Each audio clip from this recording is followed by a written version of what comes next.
Hello everyone, this is Ninshi Maradia again. So the way people think, individually or collectively in a group or organization, can greatly affect their decision making. This is why sometimes decisions are made that are far from the obvious. So in this video, I'm going to discuss some traps that affect a person's strategic decision making. So the first trap is called the anchoring trap.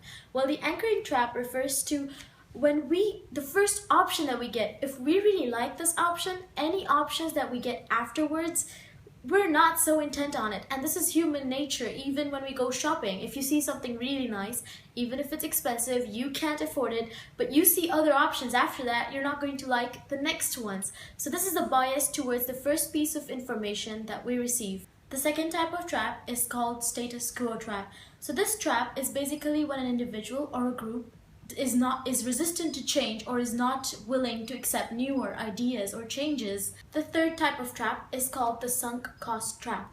This trap is basically when we start a project or an idea or anything and we invest money in it, or we invest our time, we have investments in it.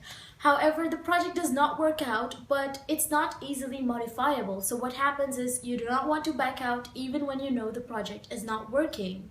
This is called the sunk cost trap.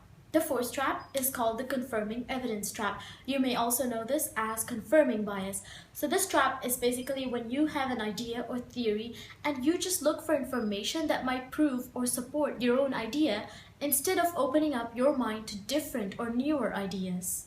The fifth trap is called the recent event trap. So this is exactly the opposite of the anchoring trap that we first discussed.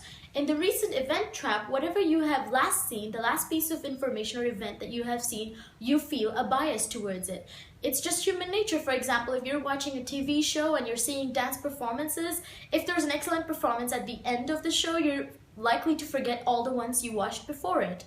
The sixth trap is called the Prudence Trap. This trap is basically you're overcautious about uncertain things. It basically means you or your team might become risk averse, so you're unwilling to try something new or to take risks.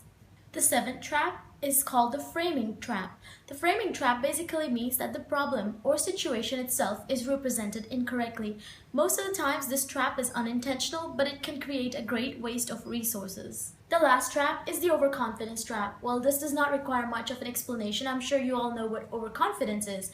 It may be a positive thing at times, but it can also be deadly. If you stick your mind and you don't listen to others, it could be a problem in group projects. I hope you all found this video useful. If you have any suggestions for future videos, please write them down in the comments section and subscribe.